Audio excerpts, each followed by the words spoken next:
If you're a homeowner, real estate investor, not someone who's particularly handy with a tool, you are likely nervous about working with contractors. You've heard stories about being ripped off, quality, this, that, the other.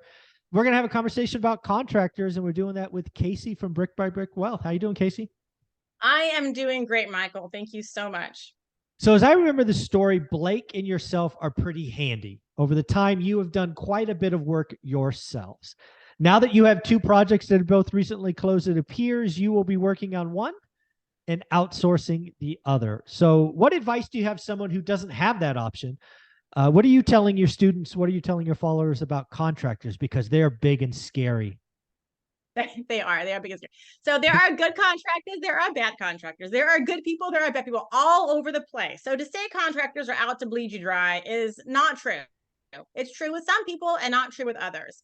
But I feel like besides that, most people in general do not really want to call and talk to people and get quotes. That's what I have found. No one, it's like pulling teeth.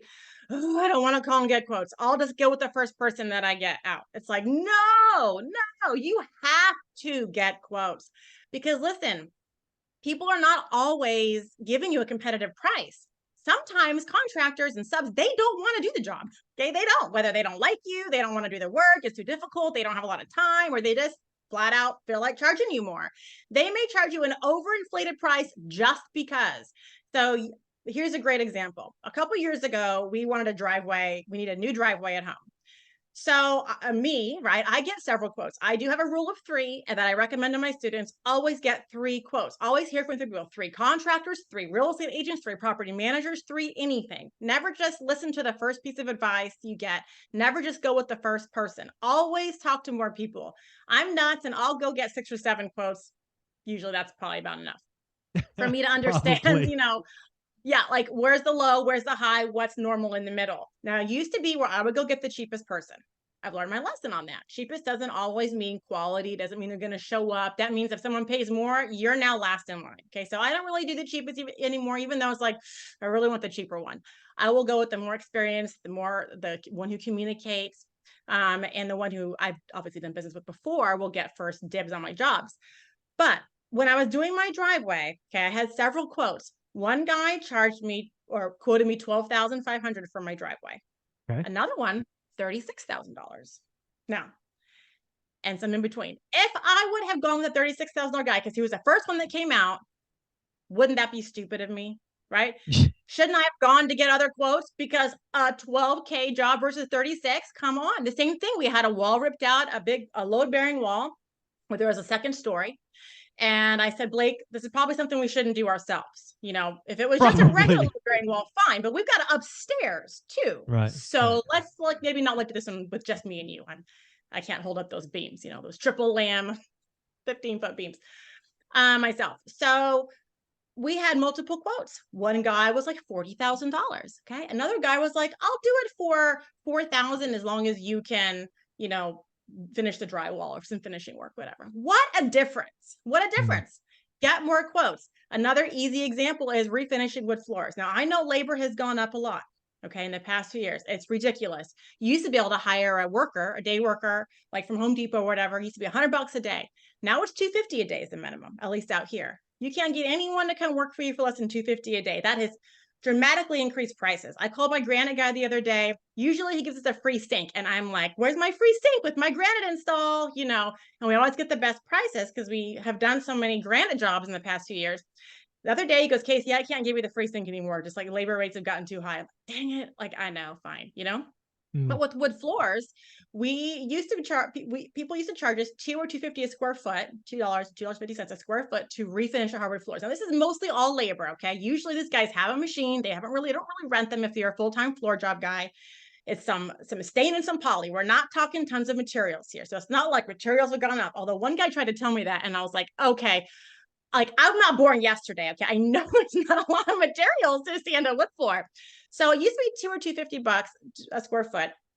Since then, I have gotten quotes for $6, $5, $3, $3.50.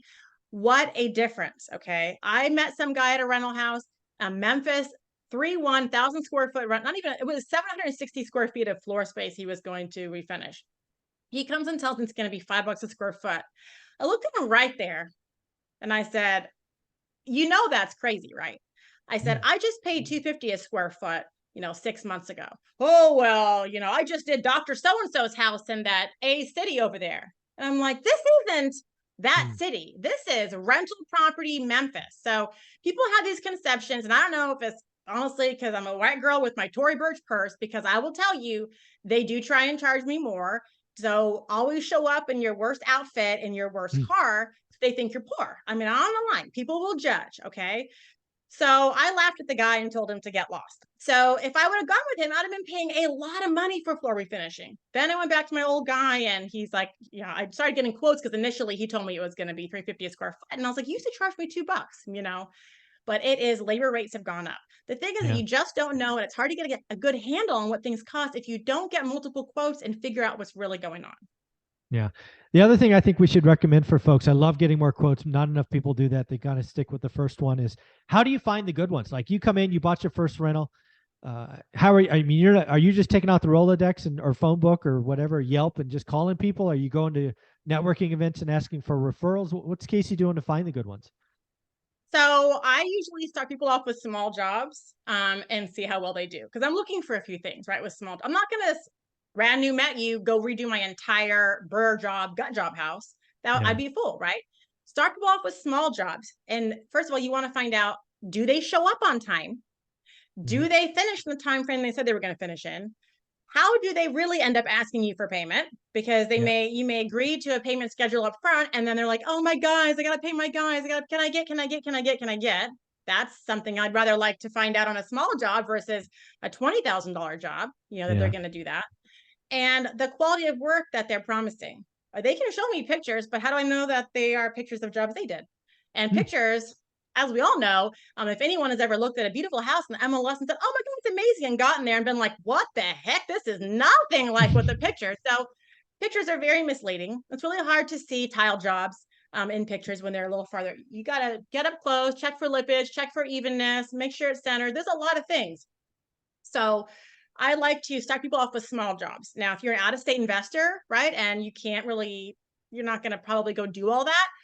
My advice is get with a property management company and use their guys for your first Yeah. thing, because this is why. If you are a brand new investor and you are going to invest out of state or anywhere, especially out of state for the first time, and they don't see your face, the contractor, okay, and you're going to hire them for a job and you found them on Nextdoor or on a Facebook book or Facebook page or whatever, and you're hiring them to redo your kitchen, if they get a better paying job or if they get a job from their bread and butter, which is probably another property management company, guess who's getting pushed to the back of the bus? You are, because they haven't worked with you before and they got someone more important that they have to do their job for now. And now your timeline got pushed out a few weeks because now you got your second place. But property management companies, these contractors and subs that work with these PMs, these PMs are likely their bread and butter. This is where they make all their money from. They're guaranteed to have work because these PMs manage thousands of units. They're always going to get called for work. So they're going to what? Do a good job, show up on time, do work as promised, and for a decent price, because they want the PMs to hire them again. So if you're a new out-of-state investor and you're looking to get some work done on a new property, use the people that your property management companies recommend, because they are going to show up on time. They're going to get the job done because it's really the PMs hiring them and not you. Then you can figure out who they are, maybe get their names, and then maybe next time you call them on your own. And this is what I've done. And I've said, hey, remember that job? Remember that house you did on 123 Main Street for me? Even though it was really like the PM's job, Mhm. it was your house.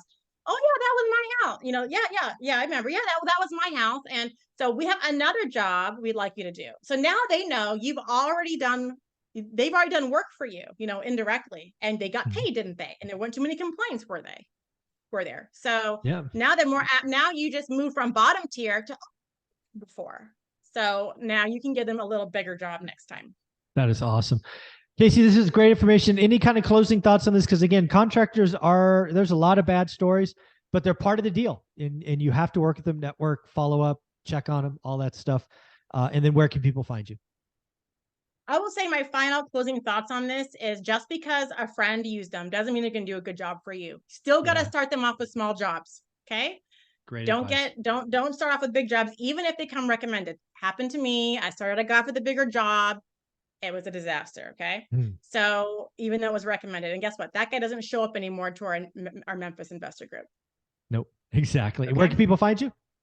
So you can find me everywhere, brickbybrickwealth.com, Twitter, Instagram, Facebook, all the places, YouTube. Awesome. Thank you so much, Casey. And don't forget, she's got a page now on One Rental at a Time under the section Meet the Millionaires. Thanks, Casey.